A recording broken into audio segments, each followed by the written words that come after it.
your running form? Isn't running natural? Shouldn't I just run a lot and let my body do what it wants to do? I hear that all the time. Running is natural. Absolutely, it is natural. And by the way, when you watch people that run a lot and they're good at it, you know, like elite athletes, people that do sports, and it looks really smooth, it looks effortless, right? And we're supposed to know how to run. We hear this all the time.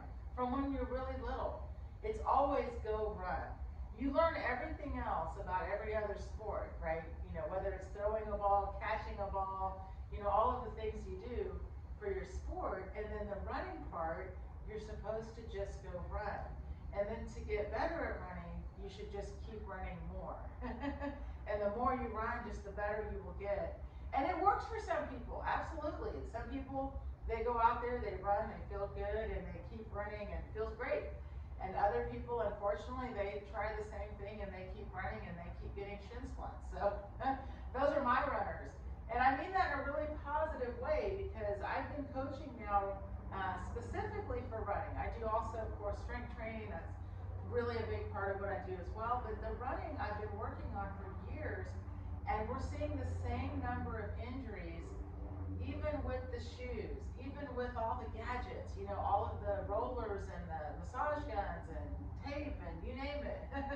And especially even the super shoes. In fact, they just had a study that runners that do too much running in the super shoe can get injured. It said to only race in your super shoe, and otherwise you need to do running in a flexible shoe, is what the study said. And then of course do your foot strength exercises and things like that. So, and that's the other thing that's really important, guys, is that we still really rely on shoes. So a lot of people, their shoe is kind of based on their form, right? If you go to get a gait analysis, and at the store they're like, well, you pronate, or you supinate, or you're a heel striker, or whatever it is, and then here's the shoe that's gonna help you.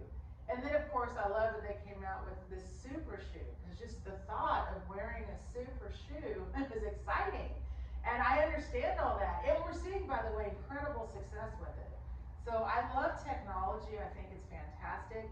I just think that we have to go back to what makes people super in the beginning of running. And you watch people in the front, watch people that are doing really well in the sport of running. And they all look very similar in their form. And so the challenge becomes that I think that we think it's natural. So here these people just have an extra natural gift, and they have a talent. And so because of that, of course, they're better, right? But it's like any sport or any athlete, they can have the talent. They still have to do the practice to get better, right?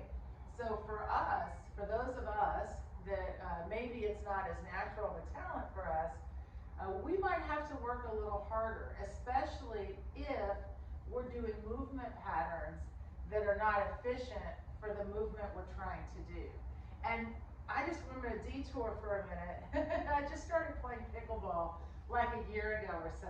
And I've never played pickleball in my life. I've never played tennis. I've never played team sports. I've always been in the gym. I've been a coach, triathlon, running, you name it, all solo sports. So here I go to play pickleball, and everyone's like, oh, everyone can play pickleball. And you're a runner, so you'll be good at it. Well, I can move my feet really well, so when I'm on the court, I'm good at, like, you know, doing the foot transfer. However, I had never played a paddleball sport, you know, so I had to learn. And the best part, by the way, is if you do play pickleball ever, everybody's a coach. I mean, just you can learn so many tips, and everyone though has the same intent. They're all trying to help you be more efficient and be better at the sport. So like, you want the tips. Thank you. Thank you for telling me things that help me to be better in the sport. And then I can practice that and implement it into the game. And it is a lot more fun to play the game when you understand what to do and then how to do it. So running is the same, guys. Like when someone's giving you tips for your run, especially, of course, me, because that's really what I love to do, it's just to make you better at running. So the challenge is yes, running is natural. And in fact, by the way, what's really neat is when I first got into coaching running form, I wasn't, or my background wasn't running. So for me, I wasn't, it didn't bother me. Like I didn't think, oh, this is really strange that I'm learning to run and be more efficient. I thought it was fantastic. Not only can I be more efficient for myself, but in my coaching, I can teach other runners to be more efficient. So I was really excited, and because I wasn't in the world of running, I didn't realize the stigma that went with it. And by the way, it's been, gosh, so I started coaching this in the late 90s and got officially certified in the early 2000s. So over 25 plus years that I've been teaching this and coaching it and running and using it myself, and still people think it's crazy. Like the learning of running, the thought of learning of running. And what they want usually from me is for me to give them a stretch or a strength exercise. Because that's what we see all the time, right? If you want to be a better runner, do these hip exercises, do more core work, do these leg strength exercises, do the stretch, all this side work. And I believe in this triangle. And the triangle is this. At the base of the triangle is strength and self-care. And the base of that supports the skill. And then the skill is another triangle. And that triangle is the running itself. And the running I teach is a triangle pose. And then the base is fall pull. So when I'm helping someone run, and I look at their run, the skill, and inside of the skill is the running, right? But when I look at the skill of their run, this is what's so fantastic, guys, for all of you. Yes, in 100%, we all have to work on our strength. And we all need to do hip strength and core strength and foot strength, and we all need to do stretches and movement that way, mobility exercises. However, just because I'm flexible, just because I'm strong, how does that make me a good runner? Right? What is that helping me for running? And by the way, funny kind of side story, like I strength train a lot. So when I got first into running a lot of marathons and running distance, I started getting injured. And I saw this physical therapist, and she said to me, your glutes aren't firing. And this was years ago. And I was like, what do you mean? Do you know how much I can back squat? She was like, it has nothing to do with your strength, Valerie. It has to do with your movement pattern, and the way you're moving during your run is not allowing for your glute muscles to work as they're intended. So actually your hip flexor's taking over, and this is why you keep getting injured. But you see how I was immediately defensive, I have strong glutes. And I had to learn that it's not about strength, how much can you squat. It's about strength, can your muscles work correctly? One, while you're running, and two, while they're holding your body weight. It's a really different understanding of movement, one, and strength. So that's why strength is related into the running and so important. Not because I want you to have a really strong back squat, but because I want you to be able to hold your own body weight and then transfer it quickly. That's, what the strength is about for running. And then you have the understanding of why you're doing these strength exercises, because they're going to help me with the skill, of my running. And then you realize, by the way, a lot of strength exercises will help you with skill and holding form for other movements. But we're just going to talk about running. So same thing with the self-care. If I just give you a hip stretch, you're like, my hip hurts. And I'm like, all right, here's the stretch. And you do the stretch and you're like, oh, my hip feels better. That stretch really worked. And then you start running your distance again and your hip hurts, and then you stretch it. It does feel better for a little bit, but then it comes back again. The stretch is great. It's helping the hip release some tension. However, obviously when you run, something's going on that's creating that tension. So that's why it's so important, guys, to do the skill work, to do the self-care and the strength work to support the skill. But I have to first understand what the skill is. And that's the running skill. What's my skill for running, right? It's not how fast I can run, by the way. It's not how many miles It's my understanding of how to run. And then can I hold that? How long can I hold that? Then you can go out and run. See, first I have to know what is running, right? And that's important because there is a form of running. There is a natural form of running. And you can watch little kids and you can watch elite athletes and you can just watch people running. And what you see is really hard because what you're seeing in running isn't so much the running action. So we see people's arms moving and we see legs moving, but we don't really see the gait cycle. It's too quick. So the reality of what running is your body's traveling forward. You have a job to do, and that's pull your foot.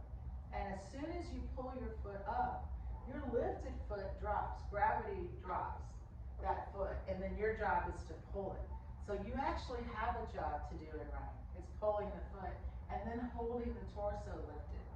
So this is where that strength comes in. I do need core strength. I do need hip strength. Why?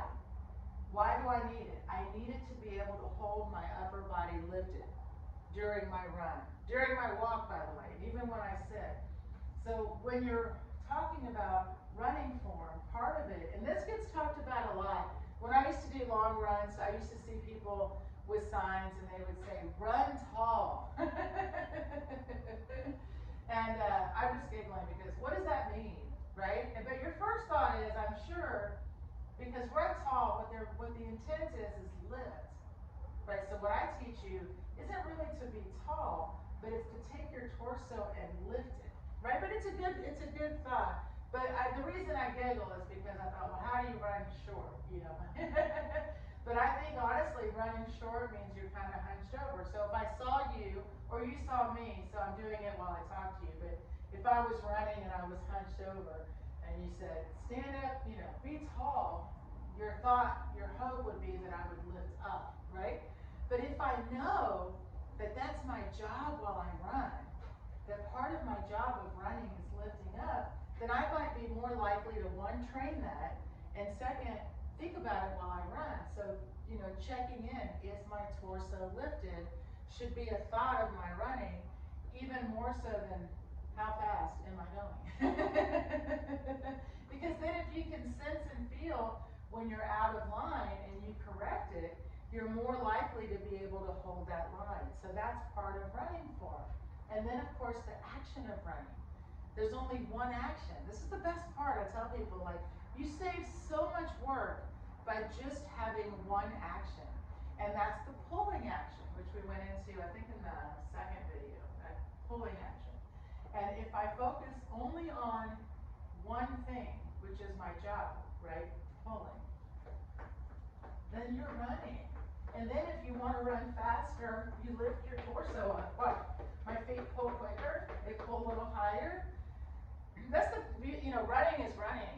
And there's sprinting, absolutely, and there's, if you want to call it, jogging, but they're both versions of running. Sprinting is falling at like this. This is sprinting, or like most of us are here. This to see how my body's traveling, right? And then my foot pulls to keep up with my falling body. So what's so neat is that no matter where I'm starting from, whether I've been running all my life, or whether I'm just getting started or restarted, or I have an injury, when you start to match up the work you're doing to why you're doing it, right? So for example, if you have a strength exercise for the hamstring, right? So maybe you have a hamstring injury. And a lot of people I work with have what's a high hamstring, they call it, right? It's like this insertion point. And the reason they're getting it, by the way, is usually from pushing off the back. And then when they push off the back, the front leg reaches. So they're getting like a double dose on that hamstring. So it's just tension, right? So the first thing is just learning, of course, the action. That when you pull your foot, there's no tension in the hamstring, right? It's actually a relaxed hamstring. And versus this, which is an active hamstring. And sometimes when we run, we use too much active muscle contraction.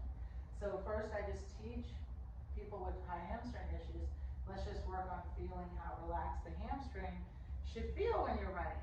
And this is what I'm talking about, is that you're kind of just reconnecting with how the body works naturally, because the hamstring knows what it does. The hamstring is the bicep of the leg, just like your bicep. It closes the arm, the hamstring closes the leg. So if it cannot close underneath, and it has to close back here, which is what happens if, like I said, usually if you have pain in the back of the leg, it's from pushing off the back, and the leg stays back here. So now all of these muscles, and you can try this yourself. If you just stand in place, take your back foot and reach it back, touch those muscles, all those hamstring muscles are contracted.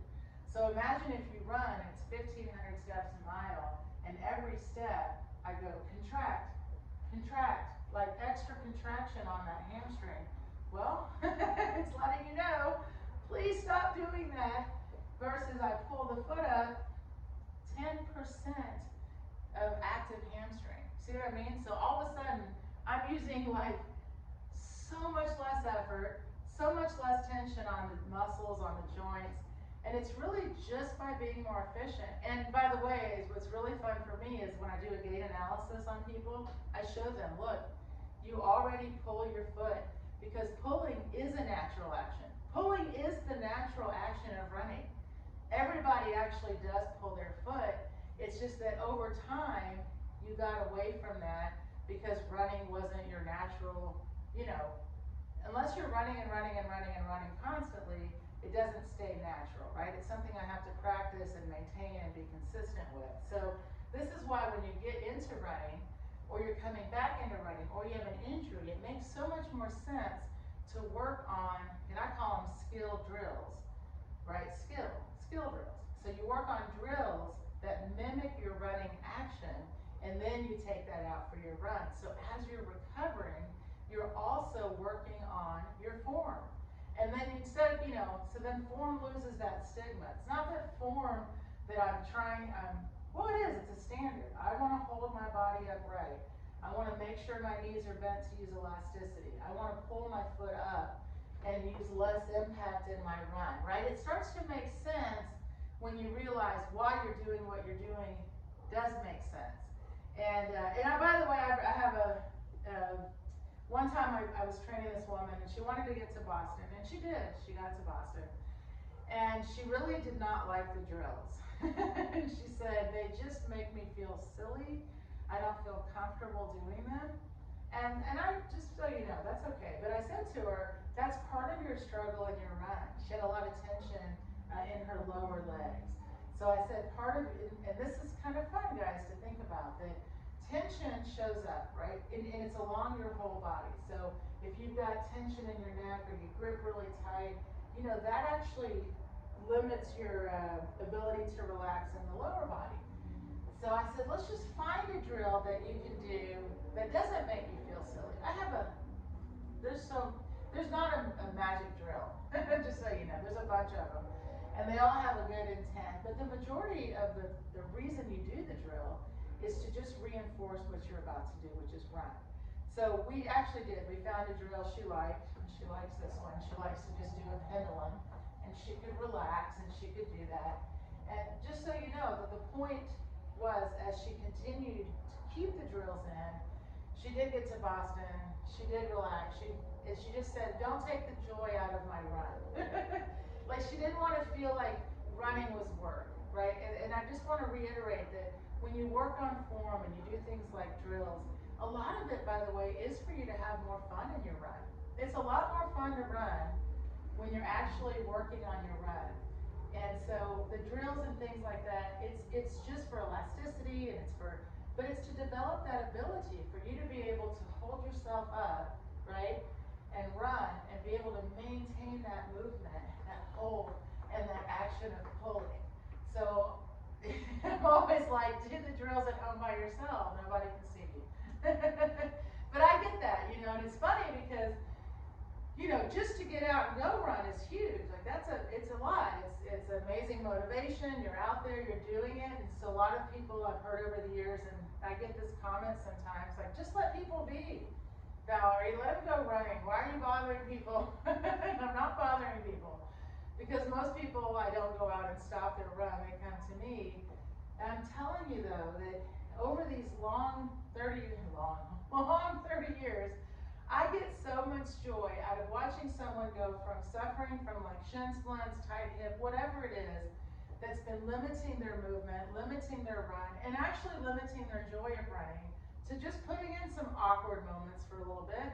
That, by the way, those awkward moments of learning the drills is you kind of rediscovering your natural movement. Like I said, a lot of people come into running and they're using so much active muscle contraction, so much tension, that a lot of times doing the drills helps people relax. And then when they go running, they realize, oh, this is what running feels like. So absolutely there is a running form. And it is fun to learn, by the way, because everybody can learn. And that is true. Everybody can run. Everybody can learn to run. Everybody can get more efficient at running. Everyone's not going to break a 2-hour marathon. You know, you're going to set, but you're going to be able to see potential in your running that you probably didn't even know you had. And guys, like I said, I've worked with so many runners, and I've worked with people that I'm like, okay, we're just going to run from here to that tree, right? Like this is it. But from here to that tree, there's going to be intent. We're just not going to get there. How are we getting to that tree? We're going to lift up, and we're going to keep our knees bent, and we're going to pull our foot. See what I mean? So then all of a sudden I'm like, here we go. Let your body go. Pull your foot, pull your foot, pull your foot. And you pulled your foot to the tree. You ran. Instead of just getting there, right, and not worrying about how you get there until something stops you, hopefully not. But a lot of times what's stopping people from running isn't the motivation, it's their shin or their calf or their plantar. So taking that away and bringing back in, here's what you're supposed to do. Then you connect back with